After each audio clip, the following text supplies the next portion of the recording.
Let me ask you a simple Let me ask you a simple question. Is there any beer anywhere worth $20? Like $20 a beer at the PGA Championship right now. $20. Now, I know Ryan, one of our producers, well, a nice crisp IPA. What the hell is a crisp IPA? What the hell is a crisp beer?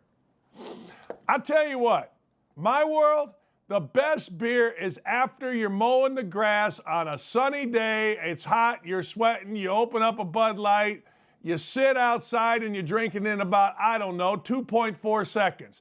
That might be the closest to a $20 freaking beer. But the PGA Championship and Justin Thomas ain't having it. He's all over it. A $20 beer. All right. Gas prices, it just was announced in all 50 states are now over $4 a gallon. I don't know. Let's talk about something more fun, shall we? My God, you tell me, go to Twitter right now or go to our YouTube chat and tell me what beer is worth $20. Goldschlager beer with actual gold in it? Like gold nuggets that you don't want to drink, like the worm on the bottom of a bad tequila bottle? $20 a beer, $4 a gallon.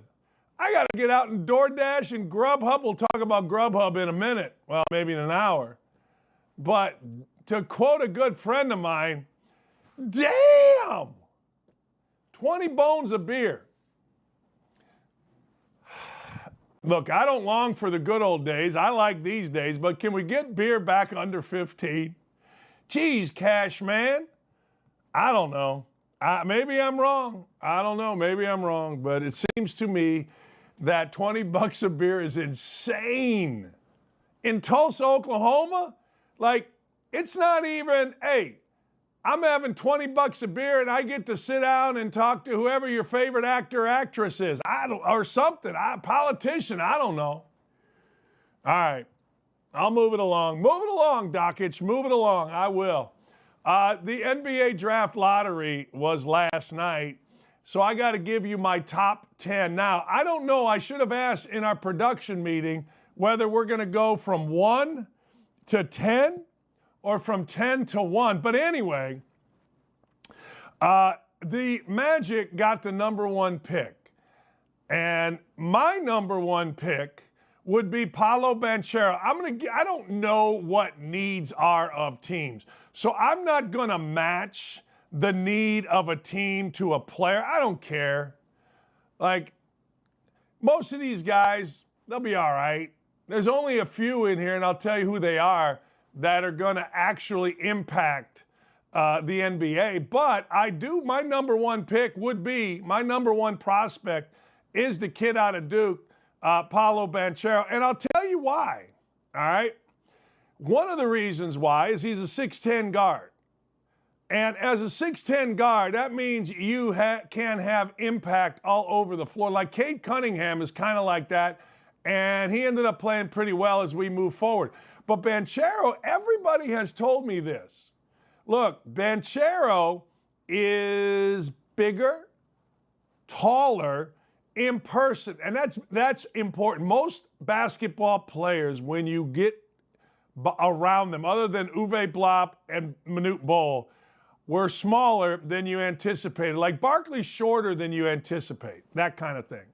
Michael Jordan is not. Michael Jordan's taller than you anticipate. But here's the deal, okay? Banchero is bigger. Everyone that's been around him, I've never been around him, everybody tells me that dude is big. That dude is big on big. So he's my number 1 prospect. And he's the guy that I would take, and I don't even think I would look back. I don't think I would. Look, the 6'10 guy that just shoots threes, we got a guy, Miles Turner, here in Indy. You can have him. All right, my second-rated prospect is Chet Holmgren out of Gonzaga. Now, here's the problem with Holmgren. Holmgren is a really good player. He does everything well, but his shoulders are this wide. Like I said this before, like Anthony Davis's shoulders were this wide. James Harden's shoulders are this wide. Guys in the NBA, Jimmy Butler's built like hell. His shoulders are this wide. His shoulders are this wide, which means he's probably going to get knocked down a lot. He got knocked down 7 times in a game this year. I would worry about that. It's tough in the NBA, but he's got every skill that you would like. Now, I'm going to be perfectly honest with you.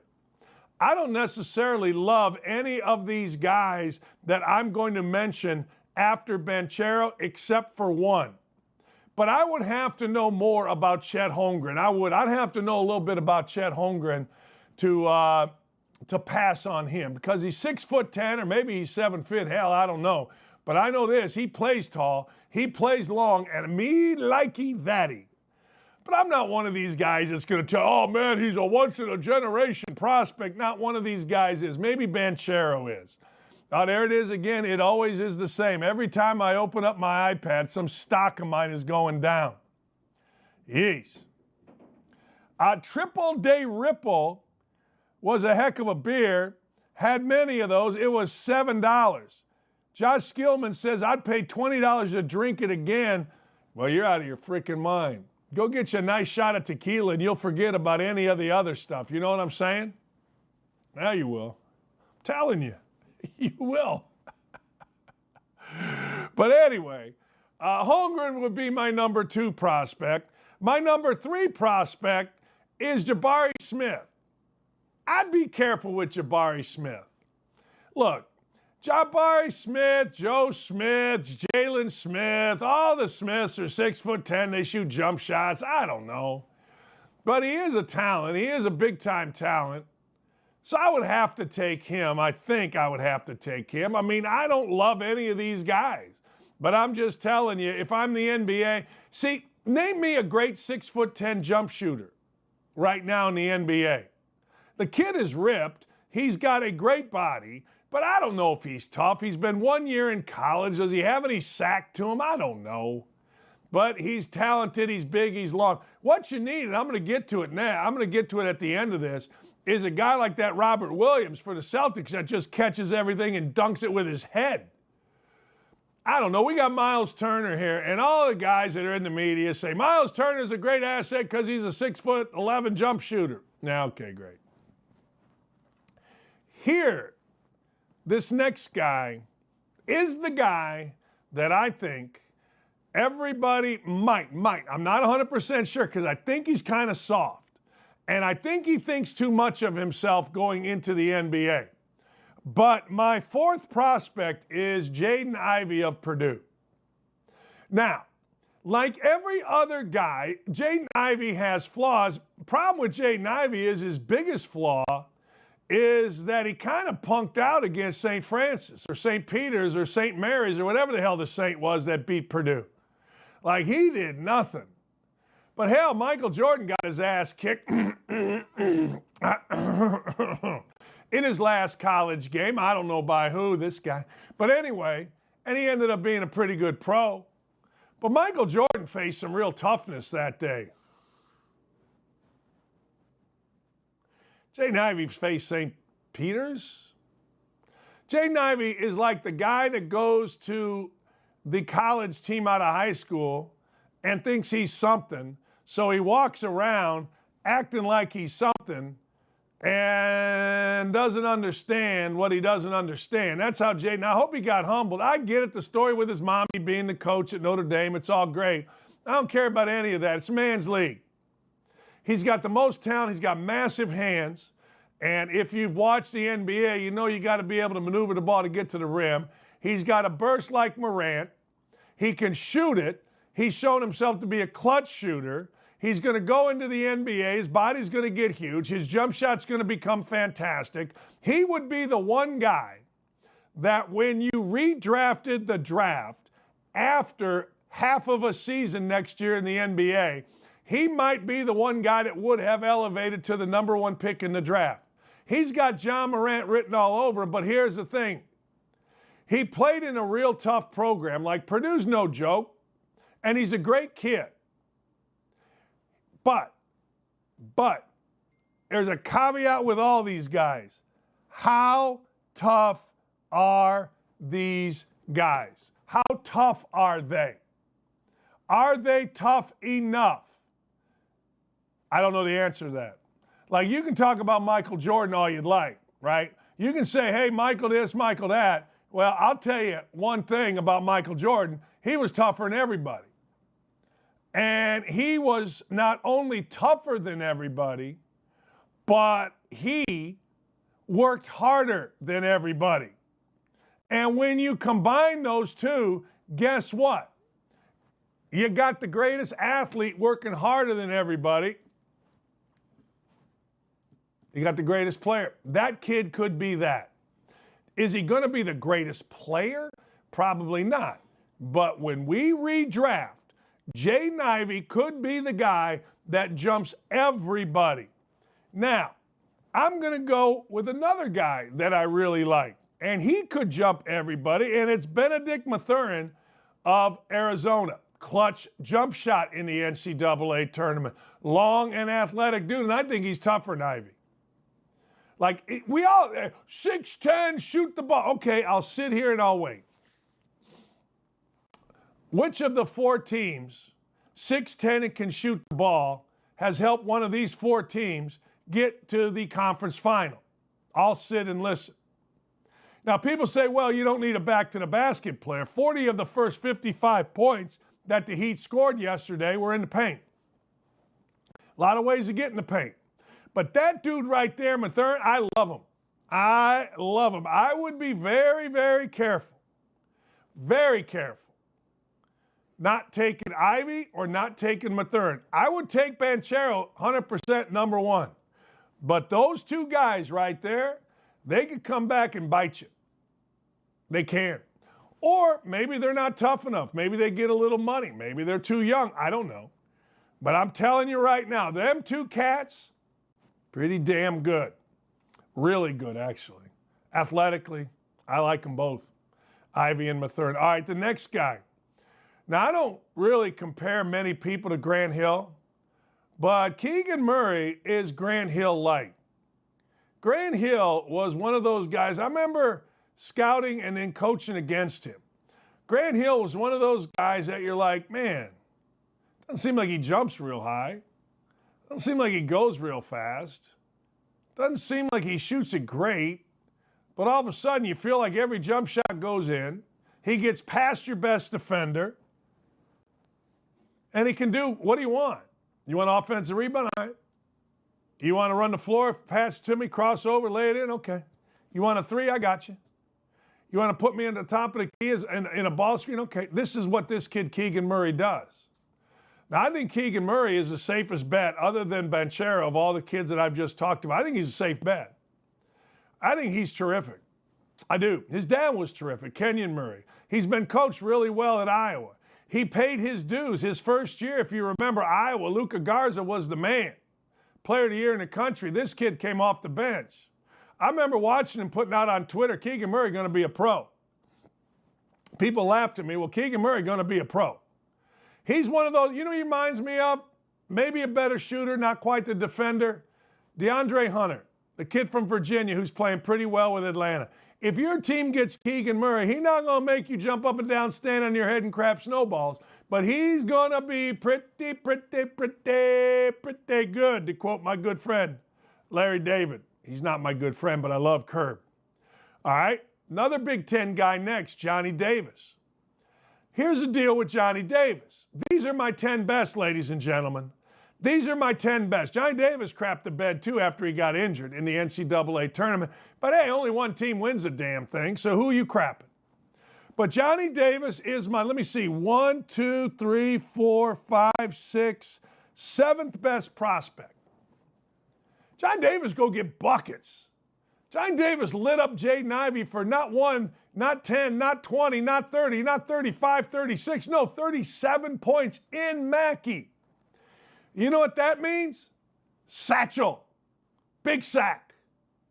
This show was going to be called Sack Up, but it seemed like Sack Up was a bad name, offensive. Well, that dude sacks the hell up, Johnny Davis does. If Johnny Davis comes to your town a lot like Keegan Murray, you're not going to be all that excited. Okay, we got a nice player. It's kind of like, remember when Gordon Hayward went to Utah and they booed him? Fast forward 4 years, they were begging him, max contract, to stay. He should have. He didn't, but he should have. This is that kind of guy. Murray's that kind of guy. Davis is that kind of guy. You draft him, you're like, all right, yeah, he's good. Yeah. And then all of a sudden, when it's time to extend him, you're begging the dude to stay on your team and you're loving what he's doing. I'm telling you. I'm telling you right now. Next, Malachi Branham. Full disclosure. I didn't know who Malachi Branham was. I couldn't have picked him out of 15 to 25 guys. He goes to Ohio State. He's really well coached. He can go get buckets. I don't think he's quite at the athletic level of what these other guys are. Now, people may laugh at that. And I don't know. Maybe he goes to the combine. He's the best athlete in the league. Let me preface that by saying I don't know that he's at the athletic level in a game that a guy like Ivy is or a guy like Mathurin is. I don't know that he's that. He may be. But I'm not going to lie to you. When you watch him play, mid-range game, money. Got to get better with the pull-up. Got to get better with certain things. But he's another guy. Great kid. Not good, great. Great dude. Handles coaching. And all of you that say, well, you know, needs another year in college. Poppycock, I say. Poppycock. Every once in a while, I like to act like I'm 110 years old because that's what my head says that I am. You don't need another year in college. Let me tell you what another year in college does. It slows you down from getting that big money contract. If you can go, you got to go. All right, number 9. I love this kid. I love this kid. He's the only big guy in here. Everybody likes this Durham kid from Memphis, and you should. He's terrific. But for my money, in the modern NBA, give me some Mark Williams of Duke. I like Mark Williams of Duke. Why do you like Mark Williams of Duke? Well, because I saw Robert Williams last night dunk everything. I saw Robert Williams last night. They threw everything over the top, and all he did was finish. I saw Mark Williams do the same thing. And here's the other thing. Mark Williams of Duke got better and better and better and better and really became the most dominant interior defender in the country. Like, I like Mark Williams not a little bit. I like Mark Williams a lot. I may be the only one. Hell, I don't even know if he's on any of these mock drafts. In fact, Mark Williams is shooting a shot in our picture here in his damn practice gear. See? He's a worker. Hey, look, if you're going to give me one big dude, you give me Mark Williams. You all can take the rest, but I'll take Mark Williams. I like him. Look, the modern NBA, I know what people say. I listen to our own station, and guys are like, well, you know, Miles Turner shoots threes, and it's the modern game. We don't want him with a back to the bucket. No, you don't. But you want him around the bucket like last night so you can lob the damn ball up to him. People are nuts. People think when you say a guy is be a post guy, they think that means his back to the basket. The game isn't played in a vacuum. There's a lot of ways to be a post guy. And Mark Williams, I think, would be a right now valuable addition. It might take him a minute to learn the game, but let me ask you a simple question. Who doesn't it take a minute to learn the game outside of Michael Jordan or LeBron James or those guys? And news alert, there ain't none of them in here. But with a big guy, I want a big guy that I'm going to throw the ball up to, likes to be around the rim, and is not afraid at all, not even a little bit, to go to work on the offensive glass and is always going to be there blocking shots. Always. I'll take that today, tomorrow, and the next day. I will. And that dude, to me, seems like, pretty good. I hate to put all these. Why didn't Duke do better? Like, why Duke get their brains beat out? I don't know. I mean, I don't know. Duke's got like 3 guys in here. So the next guy that I'm going to give you, the next guy is going to be this guy. What do I have all this for? I don't know. The next guy I'm going to give you is also from Duke. Why didn't they win a national championship? A.J. Griffin had a brother that played at Illinois and also went to Syracuse. Father, Adrian, was a really good player at Seton Hall, played in the league, was an assistant coach. I don't know why I like this kid so much. You ever have like, I don't know, you ever have like a girlfriend or a boyfriend and you're like, yeah, I don't know why I like him so much. I'm not sure. It's weird.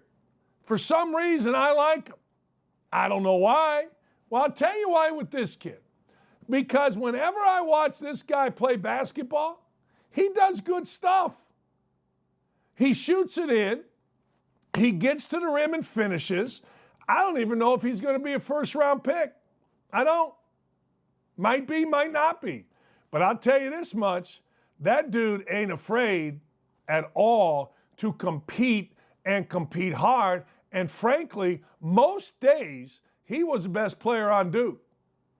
Now, he's not the best prospect, but there were a ton of days where this guy, Griffin, was just simply better than everybody. And this surprised me because when I watch him move, I say, all right, he's fast. All right, yeah, he's good. Yeah. But you almost have to convince yourself, if that makes any sense, that he's good. And I'm always fascinated by it. I am. I'm always fascinated by guys like that. Again, I go to the comparison of Grant Williams, of Grant Hill. I'm fascinated. We had a kid in Indiana named Jay Edwards. He was a player of the year in the Big Ten. And you're always like, yeah, I guess. But, you know, isn't there more to it? Can he do more? Can he go faster? And next thing you know, he's rebounding, he's sprinting, he's down the court. And this is kind of what this A.J. Griffin is. Banchero's the best. Banchero should be, and again, I don't know. The Magic stink. I don't know whether the Magic are the best team in the league to go to, the worst team in the league to go to. I have no idea. I'm sorry, I have no idea, but maybe they are. Maybe they're the best team in the country to go to. I don't know. But I know this. If he goes to Orlando, they're going to be better. They will. They'll be better. I want to welcome everybody on our YouTube chat. A lot of people from Indianapolis. If you're from Indianapolis, let me tell you, you want Jaden Ivey with the 6th pick. Let all these guys take the 6'10" guy that can shoot. Let them all take him. Let them all take the Chet Holmgrens and the Jabari Smiths. Let them all outthink it, baby. I want a guy that can palm the ball. I want a guy that's got an incredible first step. I want a guy that could end up being John Morant. That's what I want. Now, Dad, why are you always making these predictions on John Morant? Because I'm always right. What's wrong with you? Right? I mean, honest to God. Honest to God. So that's where I'm at with it. Let me go through them again. Banchero, probably the best prospect. I would have to look at Holmgren as the second best prospect. Again, let's be honest. Do these guys ever really help you? It's like this. I want you to think about this. Every team that gets a big old guy from like, Bol or Thon Maker, or all these guys from the Sudan, are any of them great? Are any of them like, man, I mean, Olajuwon was, but that was 1984. And it's the same thing with 6'10" jump shooters. 6'10" jump shooters are, okay, they're necessary. Hey, Dan, you don't understand modern basketball. It's pick and pop. Just show me Max Kleber, or whatever his name is the only one. I mean, if you want a bit player, then go ahead. Jabari and Holmgren are your bit players. If you want a shot at a star, oh, man, you got to take Ivy. Oh, man, you got to take Mathurin. Those two guys have a shot at a star. And when you look at what is winning in the NBA, ladies and gentlemen, boys and girls, children of all ages, star power. I got some star power. Give me some stars.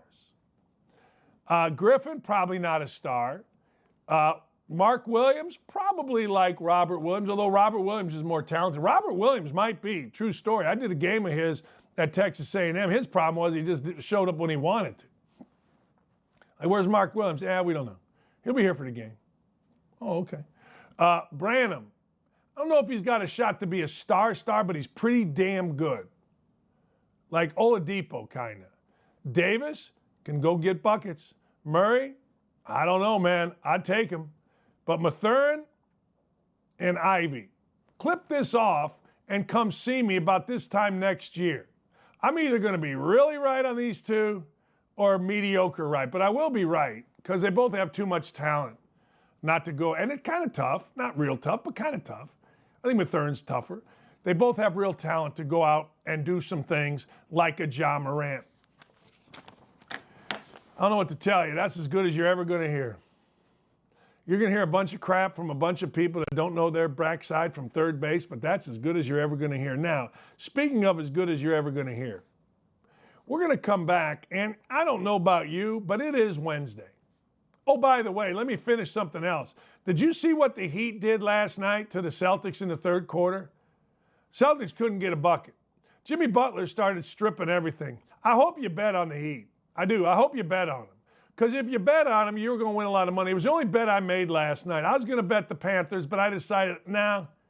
So the Panthers were up 1 goal, 4 straight goals by the Lightning. Heart of a champion, baby. The Lightning or something.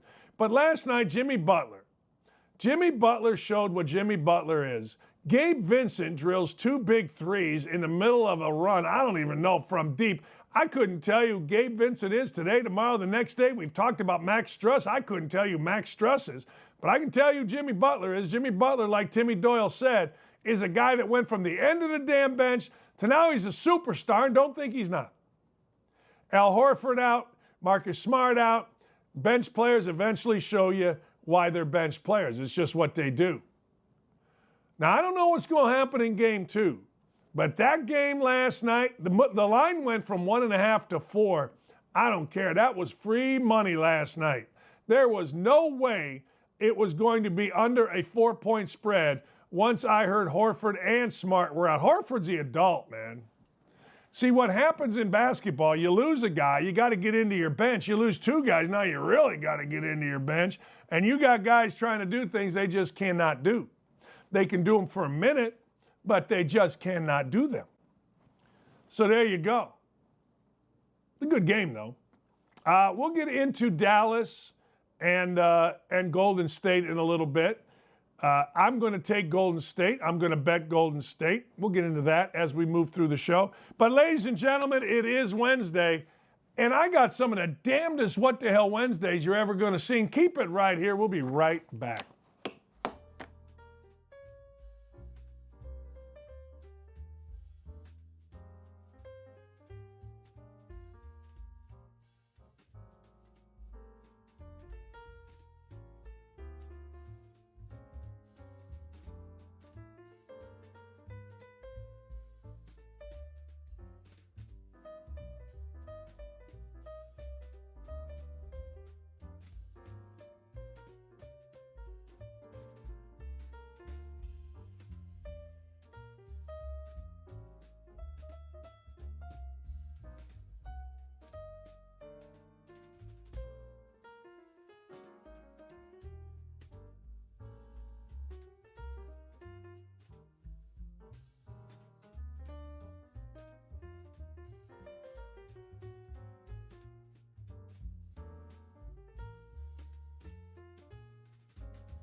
Hey, I'm not going to lie to you. Beer for $20 is a what the hell to me, too. I blame Biden. Gas, 50 all 50 states, I blame Biden.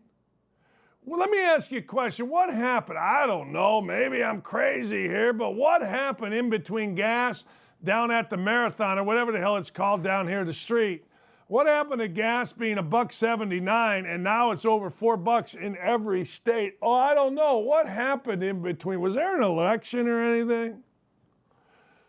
I think there was. I blame Biden. You got to. Beer, $20 in Tulsa at the PGA Championship, I blame Biden. Because here's why I blame Biden. These are both what the hell Wednesdays. Beer at $20 is a what the hell Wednesday. Gas over $4 because a bunch of frickin' millennials decided to vote for a clown and a bunch of harvesting went on, a bunch of ballots because people couldn't get off their fat asses and go vote or show an ID. Hey, I blame Biden. I mean, it's going to continue until people are smart enough to get this clown out of office and get somebody in there that isn't a 50-year politician. I don't even want Trump in there. He's crazy. But at the end of the day, we need somebody with some policies that help us. What the hell Wednesday? Beer for $20. I blame Biden. Gas over $4. I blame Biden. I don't even want to hear about it. The gas thing, Biden and the Democrats, I'm not even a Republican. I don't like either side. But I will tell you, they sat there and talked about how, oh, by the way, gas went down 12 cents. This is about 2 months ago, and they took credit for it. I'll give you another what the hell. All of a sudden, Jalen Rose is on Get Up every day. You know why? Jalen gets nervous about stuff, man. Patrick Beverley's come on there. He hasn't killed it like they've said, but Patrick Beverley's one of those guys that every white media guy has to kiss the ass of. But Jalen's nervous. He's reading. All of a sudden, Jalen's back on Get Up. The politics of being at ESPN is the best. The insecurities are awesome. They are awesome. I love them. All right. This is disgusting. This is just flat disgusting. So at the Oakland Coliseum, they are getting nobody to come watch the A's. Like nobody. Like they're getting like 3% attendance, like 2,500 in a 60,000 seat arena. I mean, there is nobody. Nobody there. But even grosser than all that is, do we have the picture of this? There's a possum coming through the roof of the press box at a major league stadium. Listen to me. So reporters are working, this guy Matt, and there's a possum. Now imagine if you're in your workplace, you're at your cubicle, where let's say you're at Emmis, the 6th floor where I work, and all of a sudden you just you're a salesperson, or maybe I'm getting ready for the show and I'm sitting there and all of a sudden in the corner, there's a damn varmint coming through the roof. Hey, I'm not going to lie. It would make me crap my pants. Now, I'm being literal here. I've done it before as an adult. I need to wear a diaper. But if I saw all of a sudden something came through like that, of some vermin at a major league ballpark in the damn press box, that would be an issue, wouldn't it? Like, you'd have to say, hey, team, look, I understand. I get it, right? You guys, we understand. You don't really want to spend money, but vermin coming at you? Like, what if you're sitting there? Imagine I'm sitting here right now, doing the show, and all of a sudden some vermin comes and drops down on me. Like, if I see a chipmunk outside our house underneath the porch, I'm calling critter control to get that thing out of here. Man, oh man. $20 beer. Vermin. I blame Biden. Biden. I'll tell you why, because Oakland can't afford, because of all the costs, they can't afford to fix their vermin problem. Now, I'm just telling you. Yeah, no, I think so. I blame Biden. I drink wine and drive electric, good for you. Yeah, I blame Biden. I do. Look, I understand back in the day the Boston Celtics in the Boston Garden and the Madison Square Garden, they used to let cats out on off days to get rid of the rats. They did. But this is 2022. I understand we got an idiot in the White House, a guy who's a 50-year politician who's just scamming all of us and has for years and doesn't know where he is. But we can't have vermin. We can't have that. I'm getting itchy. I'm looking up. Can you imagine? Of course Oakland's a Democratic-run city. Every hellhole in this country is a Democratic-run city, but nobody's smart enough to figure it out. Nobody's smart enough to say, wait a second. But that's all right. You do you, man. All right. Couple of other things.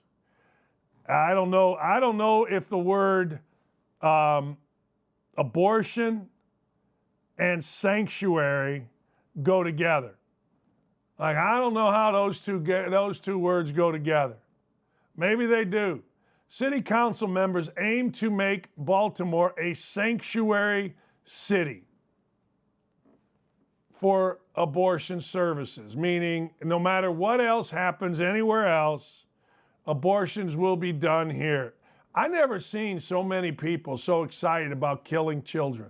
I've never seen so many. I don't know, I guess is it biblical? I suppose it's Old Testament. I guess. But I've never seen so many people be so excited. Of course, Baltimore, which is an absolute hellhole, is run by 15 Democrats, no Republicans. They unanimously approved a resolution to establish a fund that will aid women who are seeking abortions. I literally, look, whatever side of abortion you're on, that's great. But I mean, people can't wait to kill babies. That's fine. I mean, I got no say in the matter. I understand everything about the issue. I do. I've researched it. I've studied it. But whatever you want to do, people can't wait to brag on it. People cannot wait. I get it. All of a sudden, I don't know how this happened. 2 weeks, 4 weeks ago, whatever it was, before the leaked Supreme Court thing, women or politicians didn't even know how to define a woman. They didn't even know how to define it. And next thing you know, I don't know, everybody can define it. Everybody's telling everybody what a woman is. Now, it's weird how that works. It just is very odd. It just is very odd. The fund will give money to Baltimore-based reproductive health organizations, thus allowing them to expand their capacity to help women abort their unborn children. The resolution did not specify how large the fund will be, but it disclosed that taxpayer dollars as well as donation will comprise the fund. What if I don't want my money to go there? One thing that blanks me off is when I hear tax the rich. I got to tell you, I ain't rich, but I pay a hell of a lot in taxes, and I do it every damn year. And I literally got no say where it goes. That is a bit frustrating. And of course, California, those geniuses out there, they want to be a sanctuary state for abortion. Again, you do whatever you want, baby. Whatever you want. But I've never seen so many people so excited about killing kids. I just never have. I mean, brag on it, want to do it. I guess that's what we are all about. It seems to me that, I don't know, at the bare minimum, and somehow this is going to be a controversial comment, but at the bare minimum, states ought to have elections and figure out what your state wants to do via an election. I'm sure that's crazy. I'm sure, but all of a sudden now women can tell us what women are. Does this mean these pregnant men can have abortions? Is there a bigger joke in this country than that? I mean, seriously, is there a bigger joke than, I'll tell you right now, I am not. You could not pay me to get anything from Calvin Klein. Calvin Klein's going to use pregnant men in their ad. Do you know how disrespectful that is to women? Does anybody have any idea how disrespectful that is to women? Man, it's just amazing to me. You can just say you're a woman. Yeah, I'm a woman. You know what I am today? I'm a tree. I am a tree today. I'm going to go stand outside and let dogs pee on me. That's what I'm going to do. I don't know. If a cop arrests me, if I go stand in the middle of the street and pee, I'm going to say I'm a tree and this is sap coming out of me. Calvin Klein's going to use pregnant men.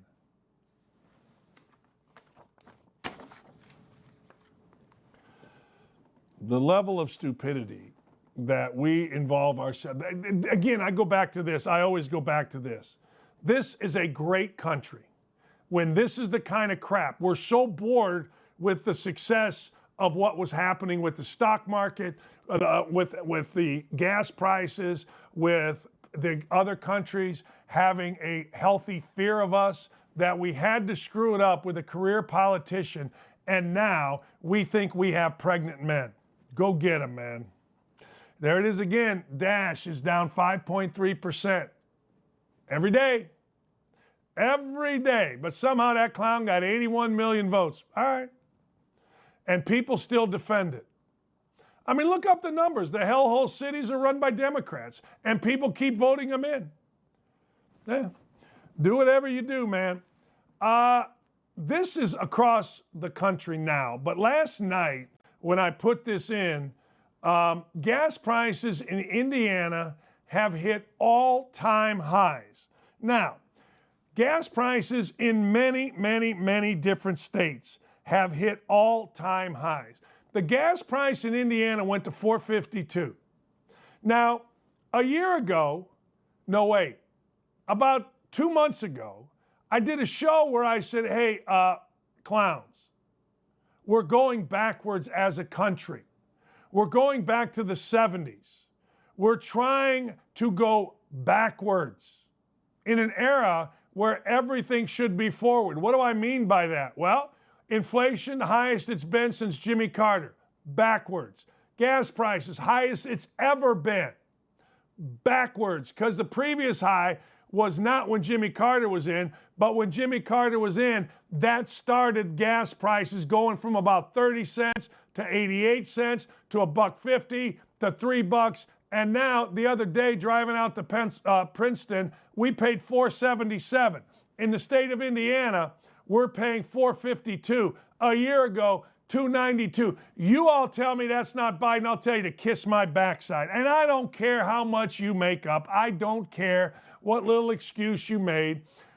When people were a little bit healthy, afraid of Trump, there were no ships harbored of the Chinese. They were afraid of tariffs. Gas prices were $1.79, and I ain't going to sit here and be quiet. I can't make a difference, and I don't give a damn if any of you on our YouTube chat or anywhere else don't understand this, or you're so tied to the idiots that are causing this. I can't help you. A year ago, there's where it was. 2 years ago, before the election, I paid $1.79 right here. Now we're $4.50 and rising. You think it's stopping? Tell me how. Because the clown in the White House says that we should tax the rich? Jesus. Family. Rich. Tax. Family. Jesus Christ. I mean, are you guys that insane? Are you really that insane? Every state has gas over $4, and every state, maybe except the clowns in California, can point to $2.92 a year ago or thereabouts. It's insane to me. And I'll go on our YouTube chat, and there'll be guys actually defending this. They won't defend it with any facts. They'll say, well, Trump was mean. I don't give a damn about Trump being mean. Biden's corrupt. Trump's corrupt. John Kennedy corrupt. Nixon corrupt. Reagan corrupt. Clinton, oh geez. The dumbest speaker ever was George W. Bush. They're all corrupt. Any of these families that keep power are corrupt. Biden's been there 50 years. The face, Nancy Pelosi, the face, 50 years. And we sit back, well, you know, it's not their fault. There's a global. Yeah, there wasn't a global when Trump was in there because he put the fear of God in him. Get out of here. I'm not even going to the YouTube chat because there'll be some idiots in there. Anyway, it is what it is, and it is a what the hell. That is a what the hell. Look at that. That's every day. You know, I was talking to a friend of mine that owns Just Add Water boats. He's like, yeah, man. I go, how's boats? They're great. But people are slowing down because nobody wants to pay for gas. That's unbelievable. $2.92. That wasn't even, hey, that's a year ago. Go back 2 years ago. Go back before the election. It was $1.79. I've told you this before. I don't give a damn how mad, glad, angry, or sad you get with me. I don't care. Keep gas prices down. I don't want to hear the word inflation and the stock market rolling. Right now, this is right, and that was all from Jimmy Carter. When I was a kid, that's what I learned. What do we got now? Gas prices highest ever, inflation highest ever, stock market in the tank every day. 81 million people supposedly voted for that idiot. Good for you, man. If you did, God bless you. Good for you. Let's go, Brandon. All right, on a lighter note, because that's what, you know, we got to be distracted from all this stupidity. On a lighter note, a two-year-old used her mother's phone to order 31 cheeseburgers from McDonald's. A toddler, 2 years old, in Texas. The mom left her phone unlocked.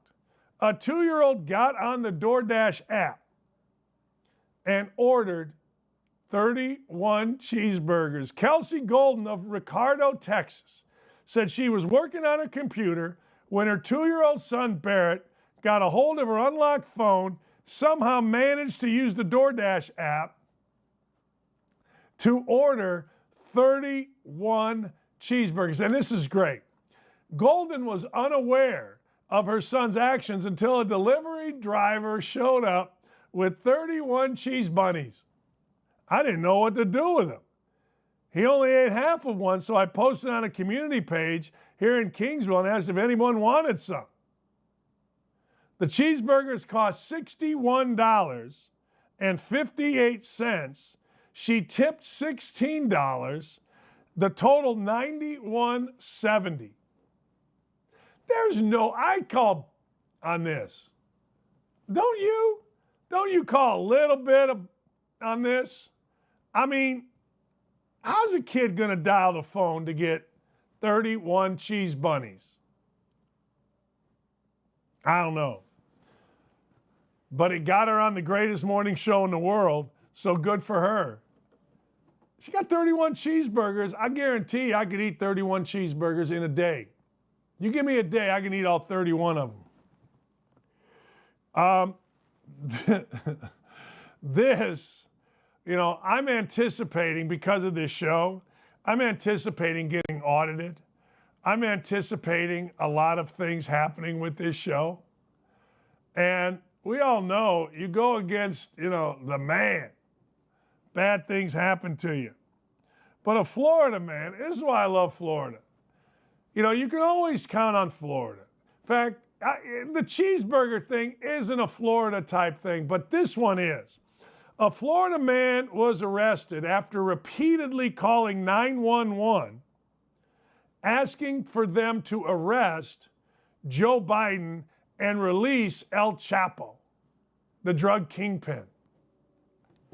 Hey, 911 emergency, can I help you? Yeah, man, hey, look, we got to get rid of Biden. And look, let's just do a swap.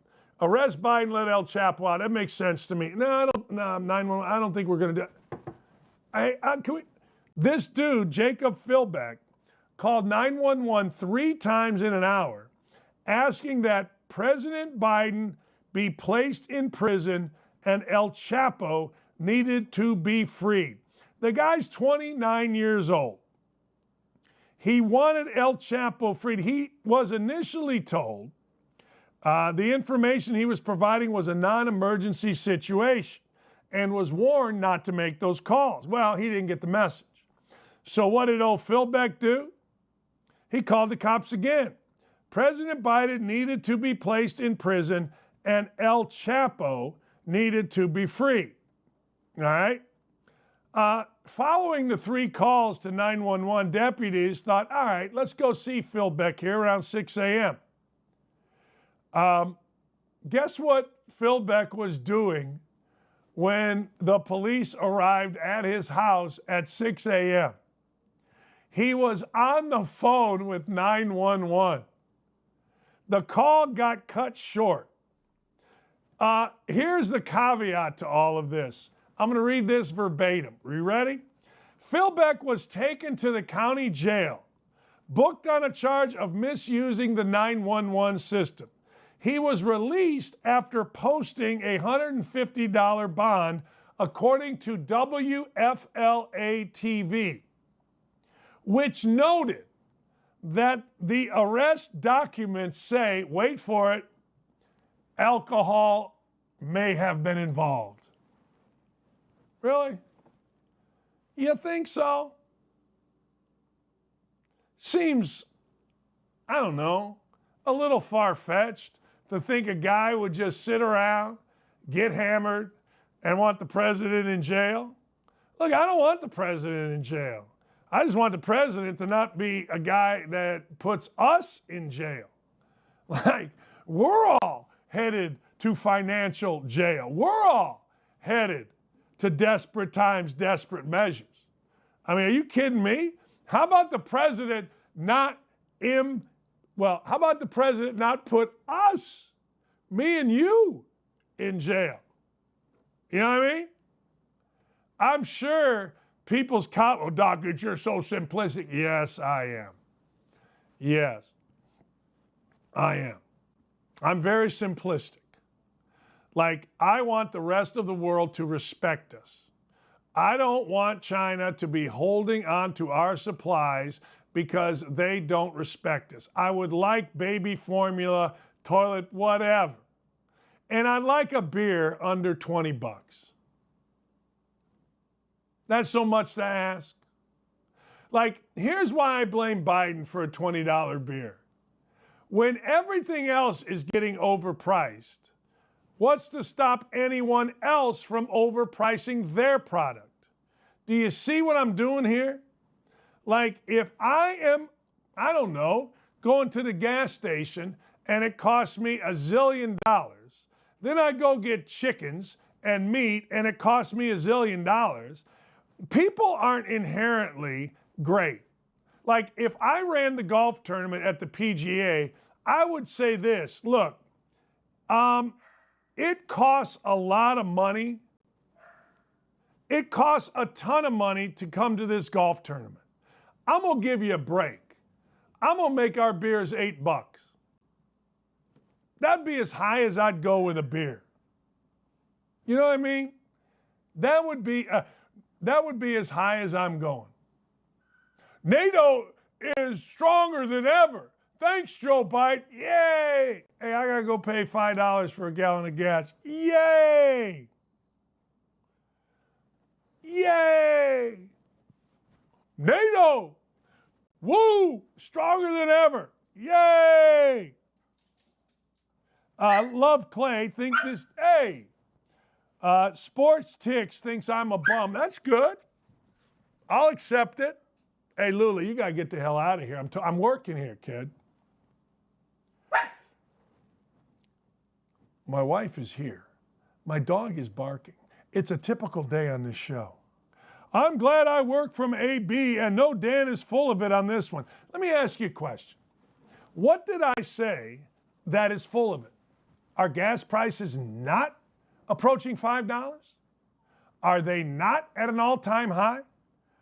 Were they not $1.79? At least that's what I paid.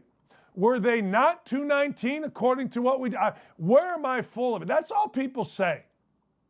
Stick to basketball. No, that's why I came to Outkick. If I wanted to stick to basketball, I'd be doing Wisconsin at Iowa basketball games on a Tuesday night for the rest of my life.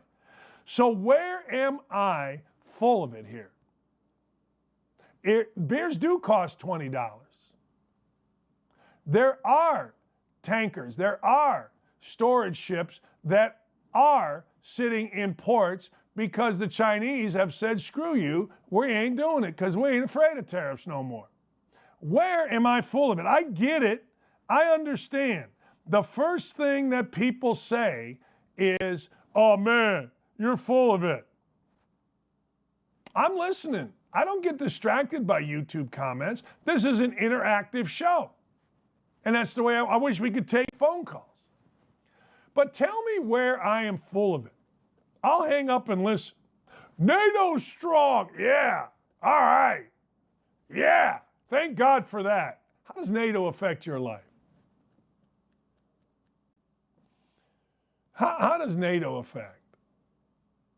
How does $40 billion to help Ukraine help us, our own country? How's that? I don't have the answer. Dan is Q. Okay. Whatever that means. I don't know. Yeah. Quan. Yeah, whatever. Tell me where I'm wrong. I'll hang up and listen. I love, Dan is this. Dan is dumb. Dan is Q. Dan is a bootlicker for Clay Travis. Okay, just tell me where I'm wrong. Gas wasn't $1.79. It was here. I mean, I will never, I will never understand guys that are so involved in their own party.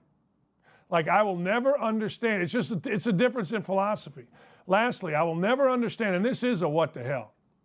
I will never understand people that don't think that our country was better before this guy got in, simply because they believe in their, quote, party.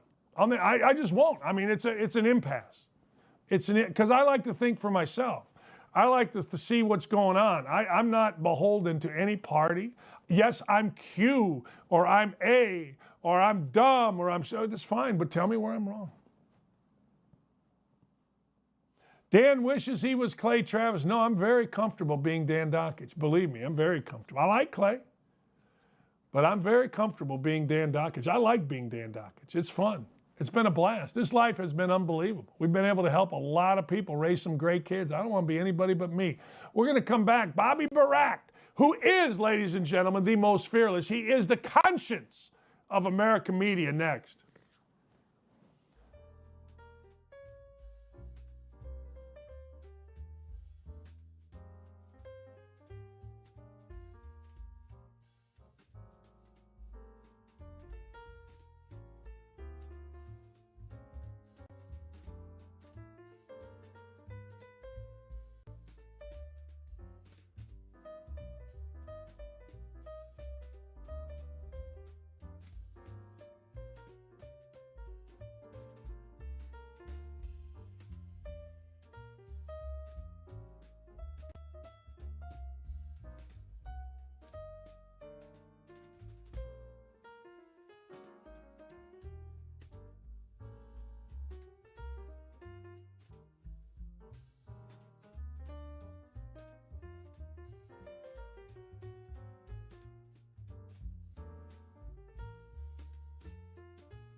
Look, when I say he's America's conscience, here's what I mean by that.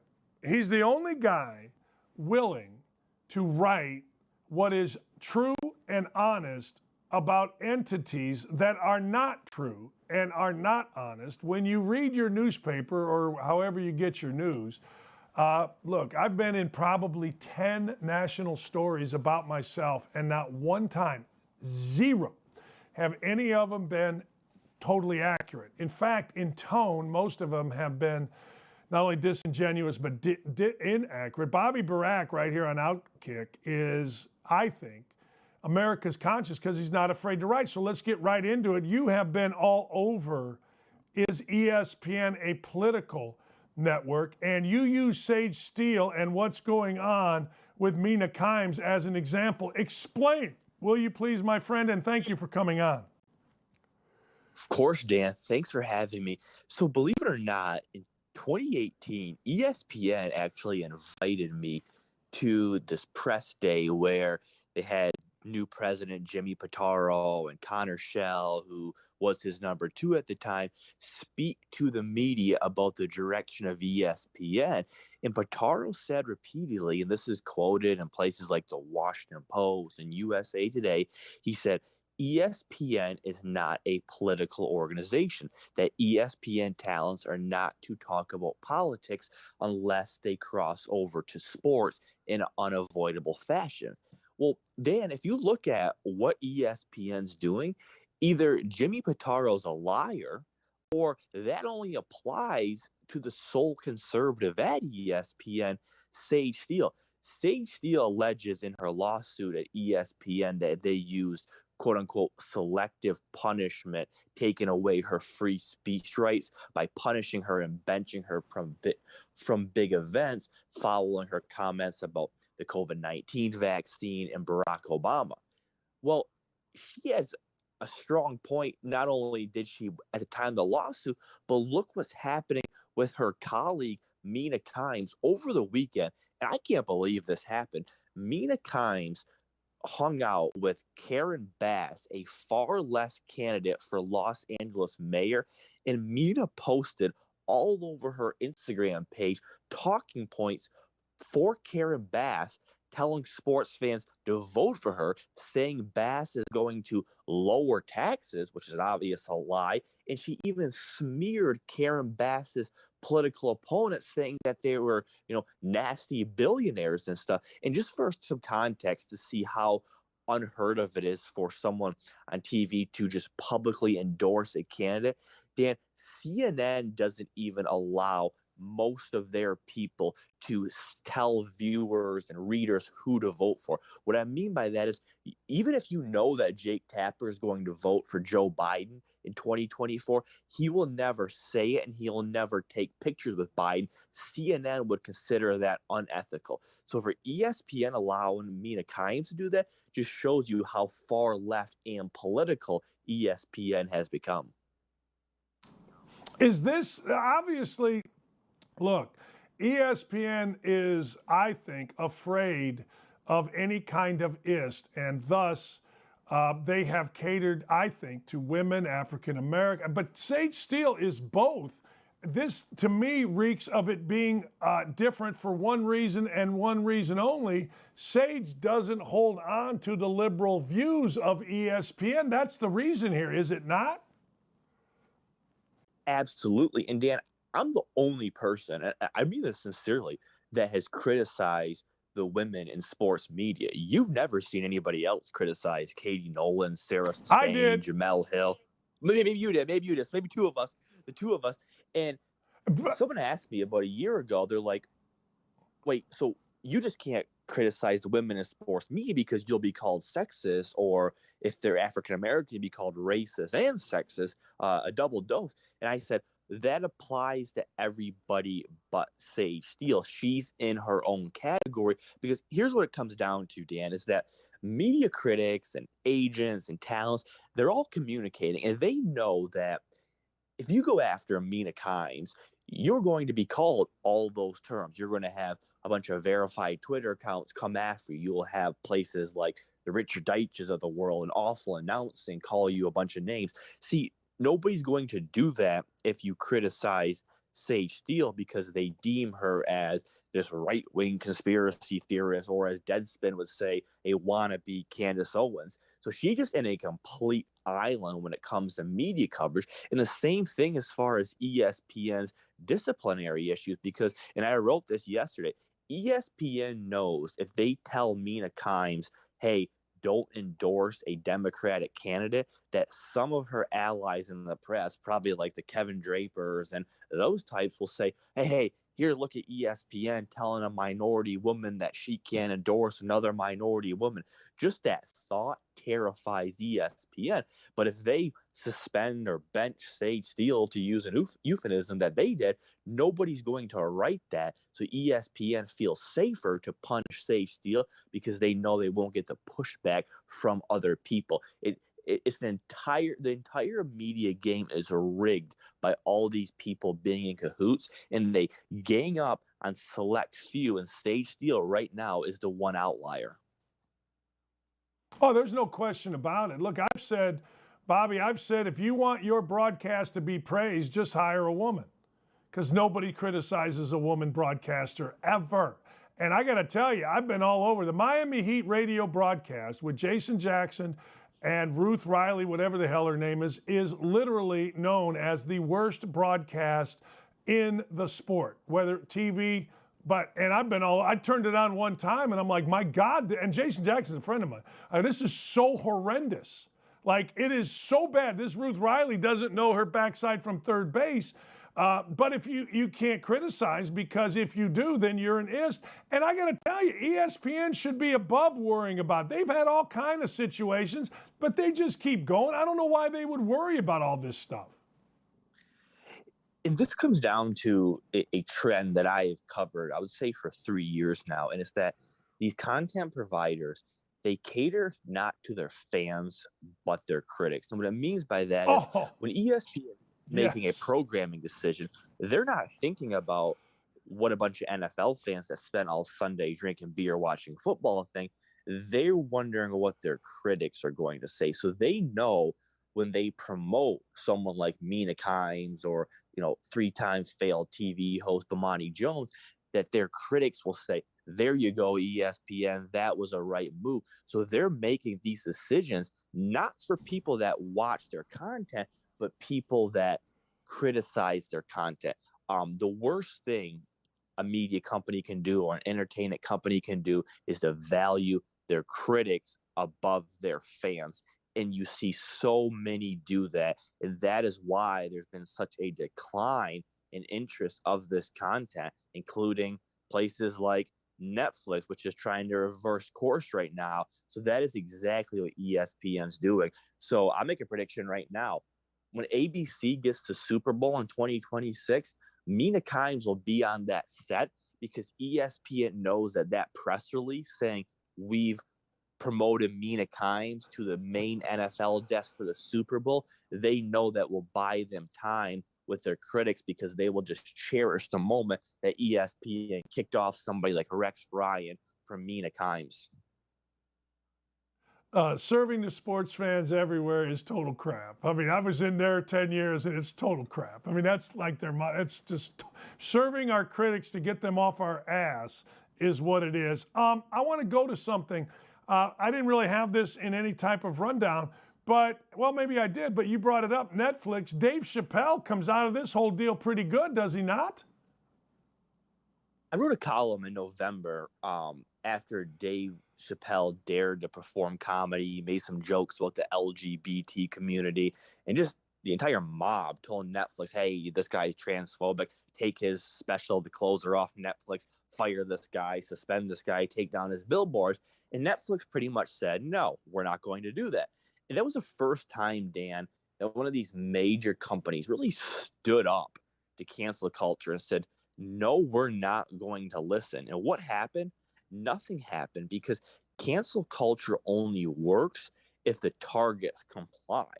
And Netflix said, we're not going to comply because Dave Chappelle is so valuable to us. And the quick result is Netflix and Dave Chappelle won, the cancel culture losers lost because Netflix wouldn't cave. And my point, and this was when I wrote about it in November, is that they're showing the rest of the industry, you don't have to listen to these people. These people are shallow. They're not nearly as strong as they act like they are. They're paper tigers. And Netflix is continuing that trend. Last week, releasing a memo to staffers saying, we're not a place for censorship. And if you want us to censor our content providers for things that you deem offensive, maybe Netflix is not the place for you. And that is so encouraging because now that Netflix paved that path, it's going to allow other people to say, wait a minute, we don't have to fire this person. We don't have to demote this woman because Netflix showed that these guys aren't going to do anything if we don't.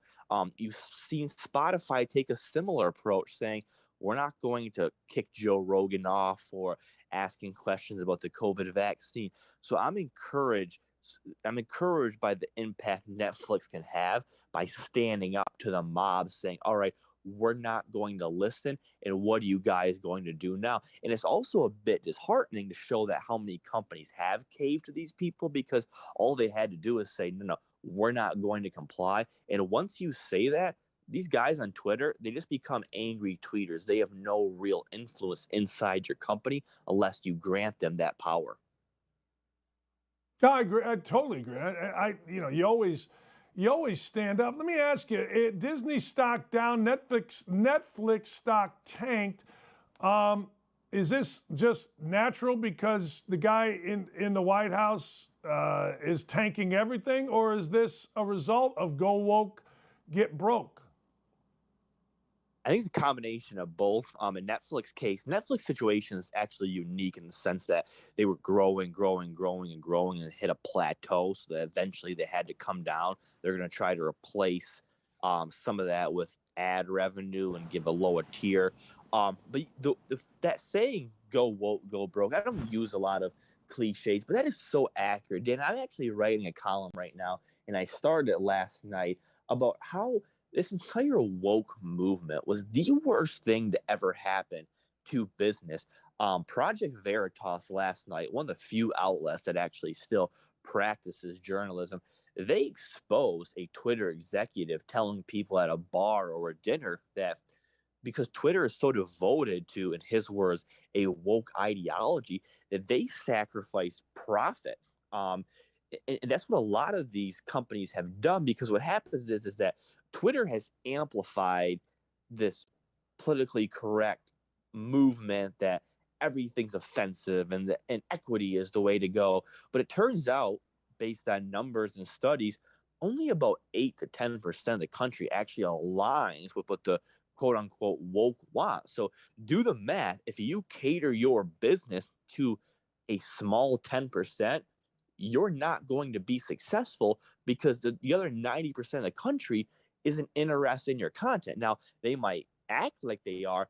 Like everybody says, oh, we loved when the NBA put Black Lives Matter on the court. But in actuality, ratings declined 50%. So they were lying. So don't cater your business to a small, loud group of the country, because the rest of the country has shown you they will tune out or stop buying your product. I want to go to that, Bobby. The NBA's ratings are up. There is no politics. There is no LeBron James telling us whatever he wants to tell us. Adam Silver, I think he's America's worst commissioner, but he's America's best commissioner to the media because of how woke he is, wised up and made this about basketball because people get enough of this crap other places. So let's just have basketball. What a great decision. My God, how smart is he? Jesus. Yeah, NBA ratings are up the highest in a decade because for the first time, at least in the past 5 years, they're not talking about politics. They don't have LeBron after the game talking about police and using his quote that the American police force are hunting down black people, stuff like that. It turns out, Dan, believe it or not, Americans do still like basketball. They don't like, politically motivated basketball. So it's as simple as that. I'm not surprised at all.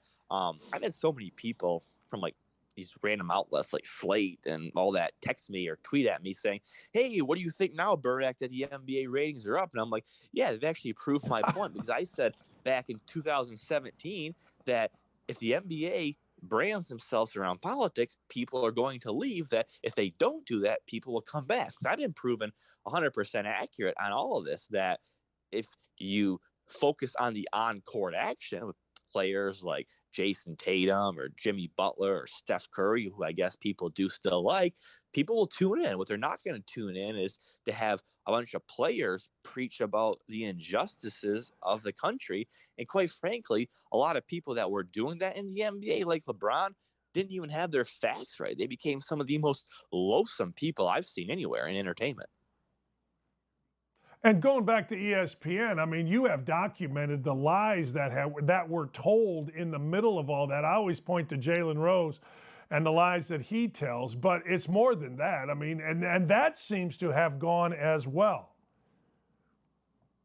ESPN has, well, this is a fascinating discussion, because this goes back to ESPN. When Pitaro said ESPN is not a political organization, he actually doesn't want it to be a political organization, Dan. He's just too afraid to tell people to stop doing it. So absolutely, ESPN, if they're able to, they will claw back that and say, hey, they will tell certain people, let's focus on this. But the issue is that when it comes to people like Bomani Jones and Sarah Spain, they're not going to tell them not to. So I think ESPN has certainly pushed back a little bit on some of the commentary, but in a broader picture, ESPN is still discussing these political issues at a rate that just the fans don't want. But I do think when it comes to the NBA and NFL pregame shows, which is where Jalen Rose famously said the police shot and murdered Jacob Blake, who is still alive right now.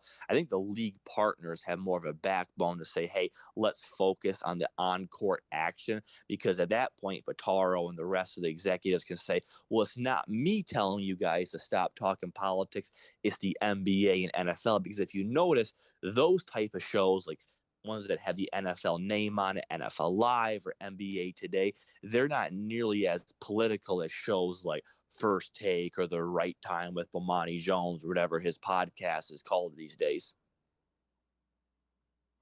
Bobby, does ESPN care about ESPN Radio? No, they don't. And you see that now with changes when you have TV people like Dave Roberts running radio right now. So radio to him is just a side project. And that changed once Mike Greenberg, well, say what you want about Mike Greenberg. People complain a lot about his salary and some of his promotion. I actually happen to think he's a fantastic broadcaster. When he left ESPN Radio, when he left Mike and Mike, they never recovered. I had heard at one time Mike and Mike made $60 million in revenue for ESPN Radio, and that it just kept the rest of the network afloat. That's not happening now. The morning show right now with Max Kellerman, Keyshawn Johnson, Jay Williams, I'd assume it makes less than half what Mike and Mike made. So without that cash cow anchor in the morning, ESPN has calculated that they just can't make enough money off radio. And the truth is, a lot of local affiliates have told ESPN, we just don't like your shows. We're going to carry local content instead. I think ESPN looks at radio right now as just circling the drain, because they don't have a single show that can bring them the revenue that Mike and Mike did or the Herd did when it aired from 10 to 1. Hey, Bobby, what ultimately happens here with Twitter and Elon Musk? I'm more skeptical than a lot of people that this is going to get done. The SEC has not allowed, they've not confirmed this yet. They're still able to find a way to stop this. Elon Musk can make a case that even though he's the richest man in the world, that Twitter's a communication company and his other brands, SpaceX and Tesla, are not, so it wouldn't be a monopoly. But the SEC, depending on how motivated they are to stop him, there's always loopholes to hold the sale up or even decline it altogether. And this spam bot, So for a recap, for those that haven't been following it, Twitter reported to their stockholders that 5% of users are fake accounts and spam bots. Elon Musk is alleging that that number is closer to 20%. And he's saying he will not further his purchase until Twitter can show evidence that only 5% of their users are bots. That's going to be a difficult task, Dan, and that gives Elon Musk an out to say, hey, I'm not going to pay this premium price anymore. So there's a lot of ways this can go, but I hope he buys Twitter. I think it would have such a shift on American culture. But right now, I would put it at 50-50 that he ever takes control of Twitter, unfortunately. And I do believe if he does take it over, that his price that he's offered right now, which Twitter has accepted, is not going to go through because based on the spam bots and several other factors, he greatly overpaid for Twitter or was willing to overpay for Twitter. I think that stock price could go down significantly based on Twitter failing to prove how many of their users are actual humans. It is interesting, like 31 million followers for like Hillary Clinton and all this kind of stuff. What they say, Biden, half of his followers are bots. I assume most of mine are. It seems like, I don't need 155,000. I don't know. I just assume they're all crazy people or crazy machines. I don't even know. What's a bot? What is this? Yeah, it's these it's funny because you hear so often, like these journalists will say, these Russian bots are taking over Twitter, trying to amplify conservatives, trying to tell people Donald Trump is not as bad as people say he is. There's no proof of that, Dan. Actually, from what we've seen, these bots tend to lean really far left and amplify ideas like defund the police. Here's a task for people. Go to Ibram X. Kendi's Twitter page or Sean King or Joy Reid. You'll see them quickly get thousands of retweets and likes over some just asinine tweet. And if you click on it, none of the people that are liking this are real humans. It's a bunch of egg accounts. Go to X Kendi's Twitter page. All of his retweets are egg accounts that were created last month that have no followers. All they do is retweet people like him and Sean King and Joy Reid, Jamel Hill. So it seems like somebody, I don't know if it's Twitter or some of these focus groups or think tanks, but somebody's controlling a bunch of fake accounts that don't belong to humans to amplify select voices. So I absolutely agree with Elon Musk that it's more than 5%. And I don't see any evidence that Russia's behind all of this, like people allege. I think it's Americans on the far left creating these bots. What does it mean when somebody says, we want to know what the algorithm is?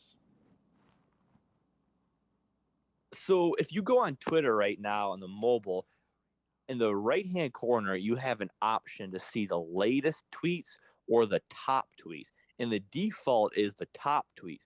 So that means that Twitter is deciding which tweets you should see as the top. And that's what Elon Musk was railing against this week. Why is that the default? Who is the person deciding what is the top tweets? So what an algorithm basically does is dictate which tweets or posts or videos you see and don't see.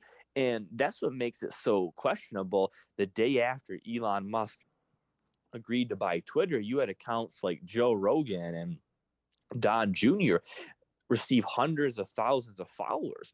Well, that would indicate that people for the first time were able to see their tweets again, unless they had to manually undo Twitter's quote unquote top section. So yeah, an algorithm basically lets users see and not see what some faceless guy behind the scenes decides. You see it all the time on YouTube. They'll say, this is the recommended video. Wait a minute. I would never watch the channel. Why are you recommending this video for me? What statistics do you have that show me that I want to hear about a January 6th hearing from CBS News or NPR? So the algorithm is these tech lords just deciding what is and is not valuable content.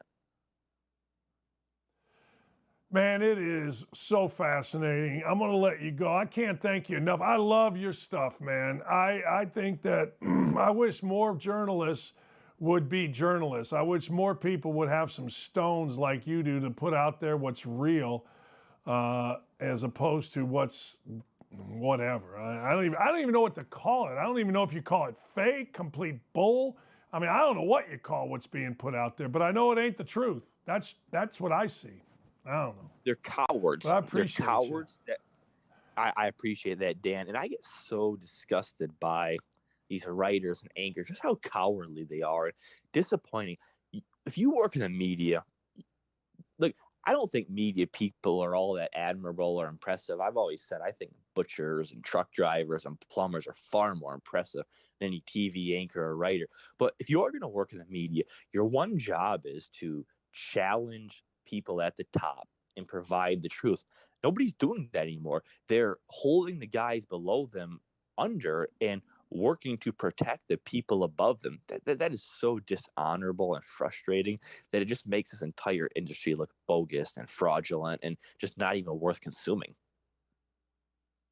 The word dishonorable is so applicable, Bobby. It is so, my God, I read stuff and this goes way back. I mean, it's more amplified now, but you know, being with Bob Knight, Coach Knight, I'd read stuff and I'd read it with him. I go, well, that didn't happen. That's not what happened. You know, and then when it happens to you, you go, well, that's crap. So, and I'm a guy that grew up. I became the paper boy in my neighborhood because I wanted the paper there when I wanted the paper. So I said, screw it, as a 12-year-old, I read it cover to cover. Gary Post Tribune, Chicago Sun-Times, and the Chicago Tribune. Drives me nuts. Thank you for being a beacon, Bobby. A beacon, damn it. And Dan, I'll leave you with this.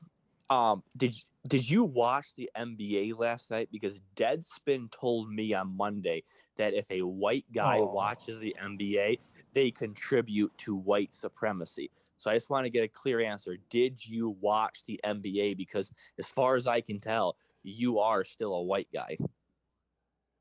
Yeah, Bobby, I fell in, man. I've watched it all. I don't watch the NBA during the season. I watch the hell out of the playoffs. So if some clown at Deadspin thinks I'm whatever he wants to think, God bless him. Who was the writer? Do you know? No, I mean, they're all the same to me. Anybody from Deadspin, they have no individuality, so I don't even look at the byline. No. All right. Appreciate you, Bobby. Thank you. All right, talk soon.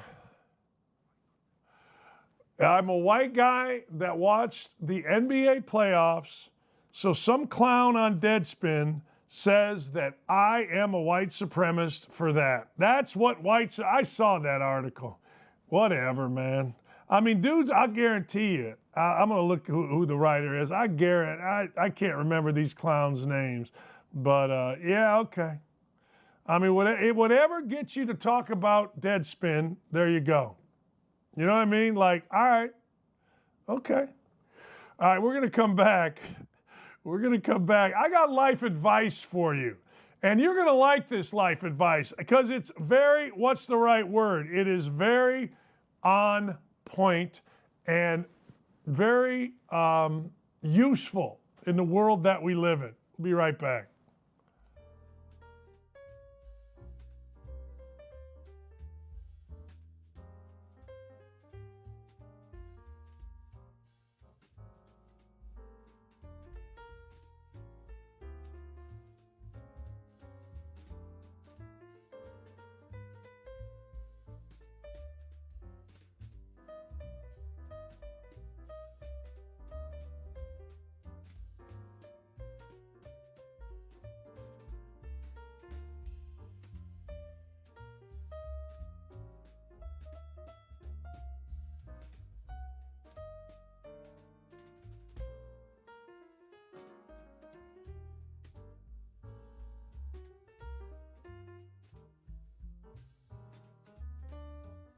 We are all brothers in the delivery world bond. Yeah, we are. We are brothers in the delivery world bond, baby.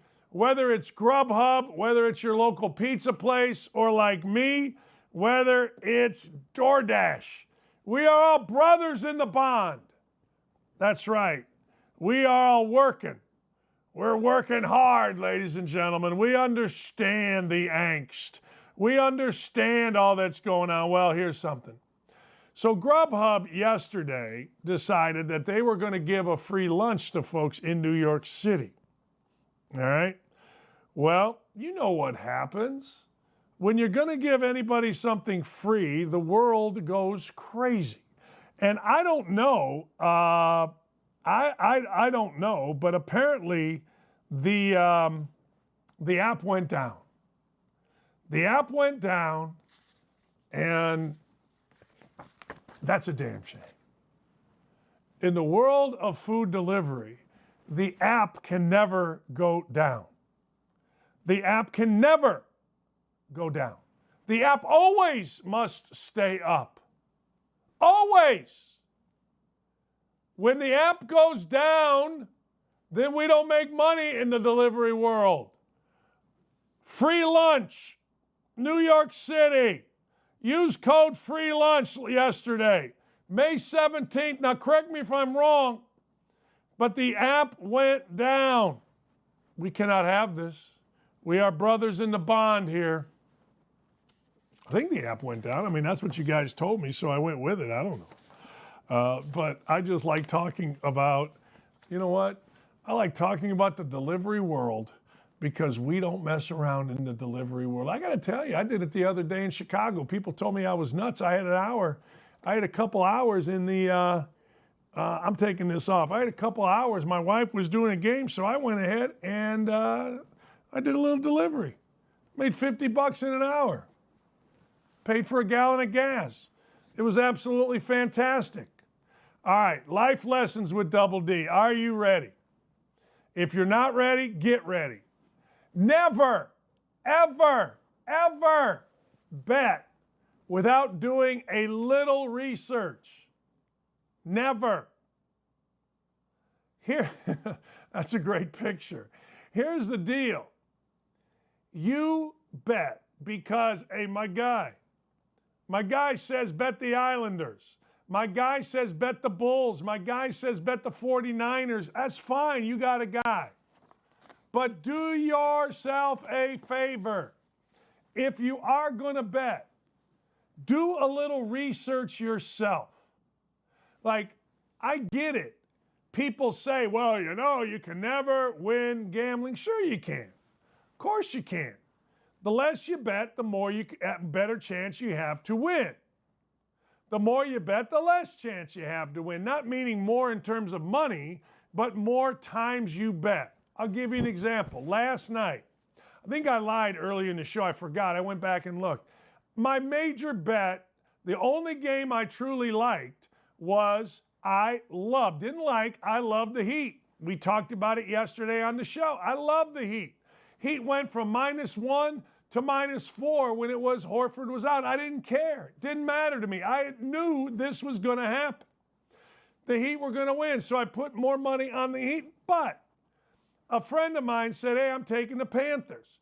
So I didn't even look anything up. I said, you know what? I'm in on the Panthers too. So I bet the Panthers. So I went from winning a ton to just winning. I was going to win $150 instead. No, I'll be honest. I was going to win $100. Instead, I just won $10. I didn't look at it. I just took, all right, I'll go that route. Usually when my hockey guy tells me who to bet, I look up and see and then make my own decisions. And 9 times out of 10, I go with him anyway. But the only bet as I went into yesterday was the Heat. I knew it. I said it on this show. And then I didn't research the second bet, so it ended up costing me money. Always do your own. Just look at something. I don't care. Doesn't matter to me. Look at something about the game you're getting ready to bet. It seems simple, doesn't it? No. Here's what happens in the world of gambling. In the world of gambling, we want people to do our research for us. That's what we want. We want somebody to tell us. We want somebody on TV to say, hey, look, here's who I like. I will tell you this. the ESPN show with my friend Doug Kazarian is really, I get a bet off of it. I see one, I like it, I do a little research, and I usually win. Do not, ladies and gentlemen, do not, no. Don't think the guy. Let the guy provide, and then you do the research. You're not going to get any better betting advice than this. So use it, take it, and win with it. I'm taking the Warriors tonight as I sit here. But I'm also going to look at it before I actually place the bet. All right. Drink a little wine every night. So I have a friend. His name is Freddie Viana. Freddie Viana just got in a god-awful car wreck. You know the saying, God gives the biggest burdens to his toughest soldiers? That's my friend Freddie. Freddie was a tough-ass dude. Freddie got MS. Freddie's in a wheelchair. Freddie is a tougher-ass dude for the way he handled his MS and being in a wheelchair. I've never seen anything like it. I told everybody but Freddie how much I admire Fred Viana, how much I respect and love Fred Viana. I never told Fred until a couple texts. He got in a car wreck the other day and basically broke everything. I mean, you name it, Freddie broke it. All right? So I am praying every day for my friend Freddie. I'm going to go see him on Thursday. We're not the greatest of friends, but I have so much respect for this man. All right. What does it have to do with drinking wine every day? Well, when Fred got MS, his doctor told him, drink 2 glasses of wine every night. It loosens up your legs. So I was thinking of Fred yesterday. I was texting he can't text right now, but his wife was texting me some of the things Freddie said, one of which was, hey, tell Dan I'm so sorry I can't listen to his program. Now, Freddie is in ICU.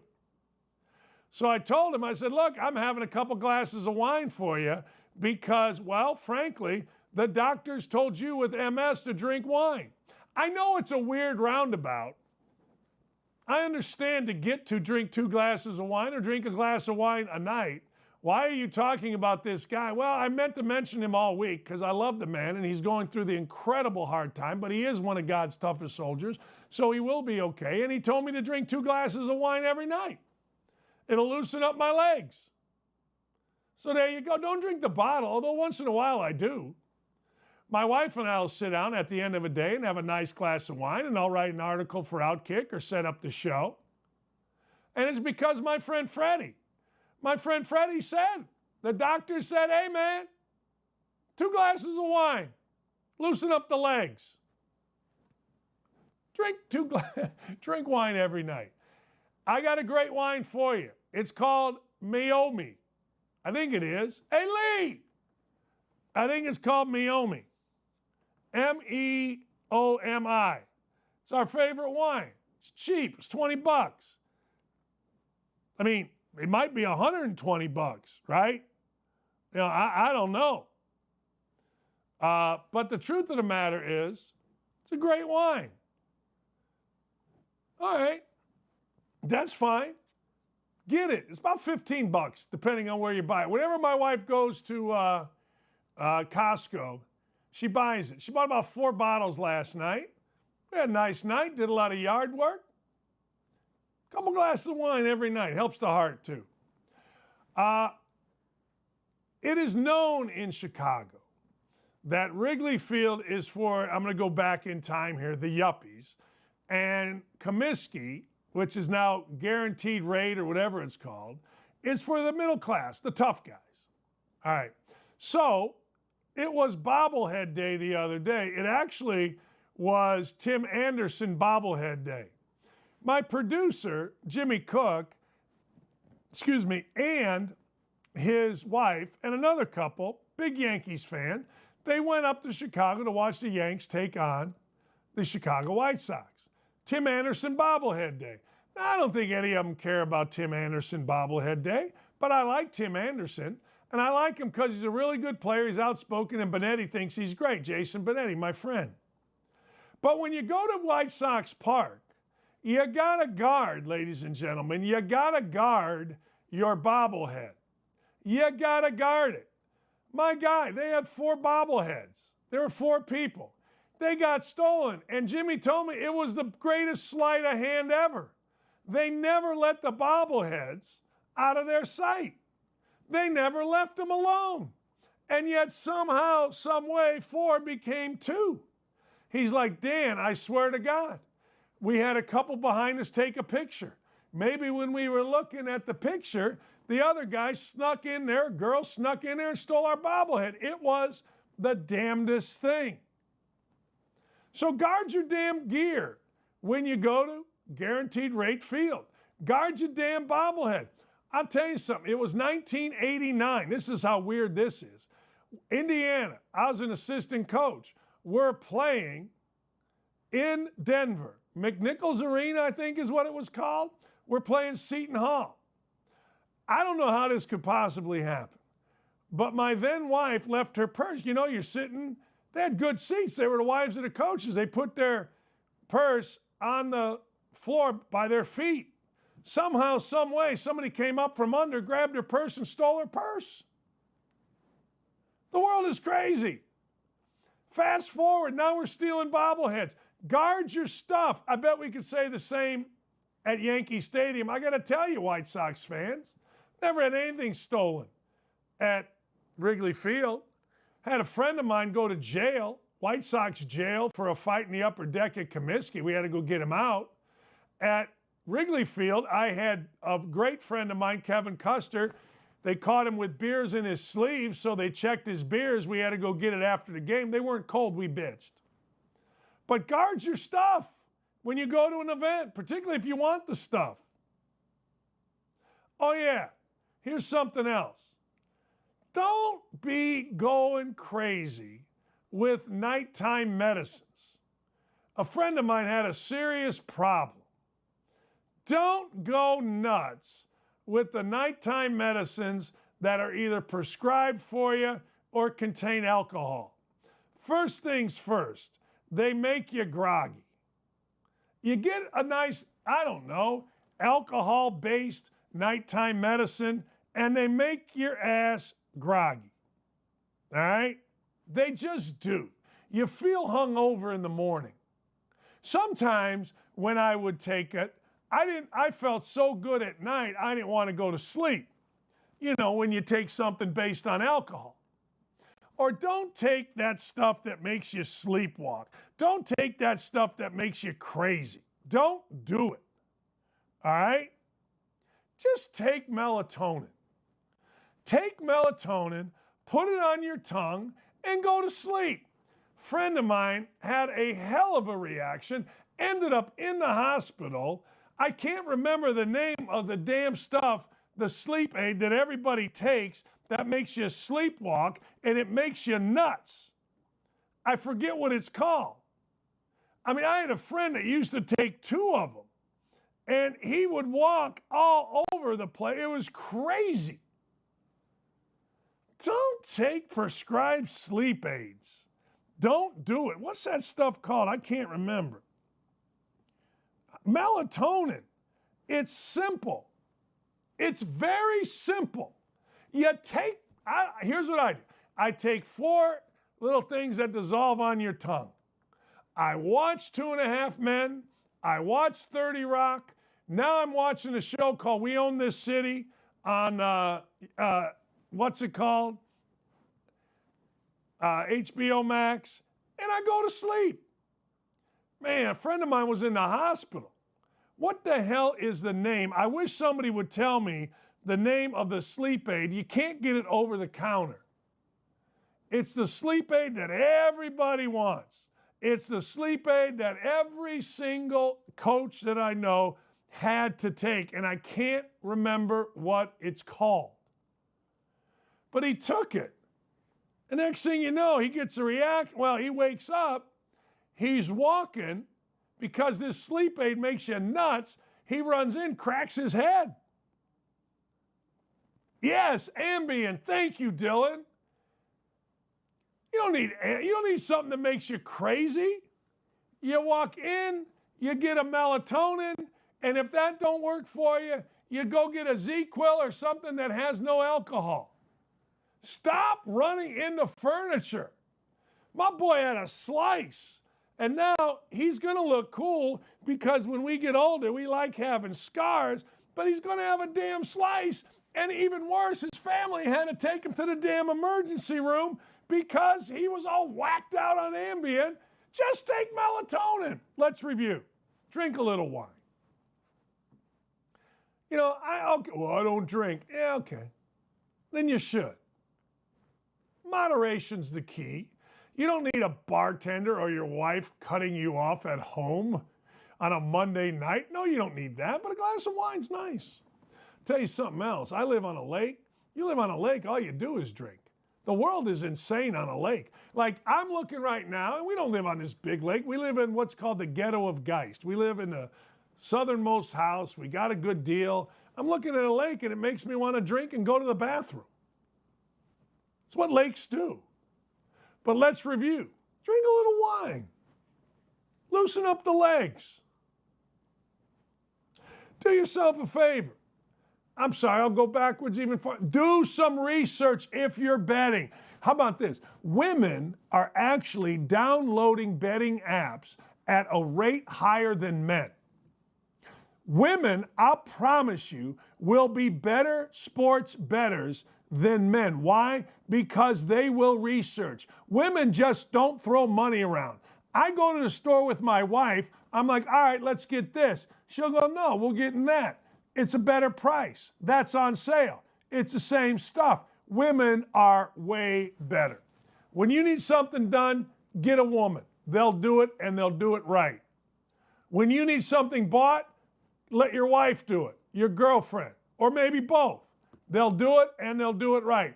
I guarantee you, a year from now, because women are downloading sports betting apps at a higher rate than men, we're going to have a study somewhere, somehow, that shows us that women are better sports bettors than men. I'll bet you money on it because they'll research. So, drink a little wine, do a little research. When you go to a game, particularly in a bigger city, guard your stuff. South side of Chicago, I love the south side of Chicago.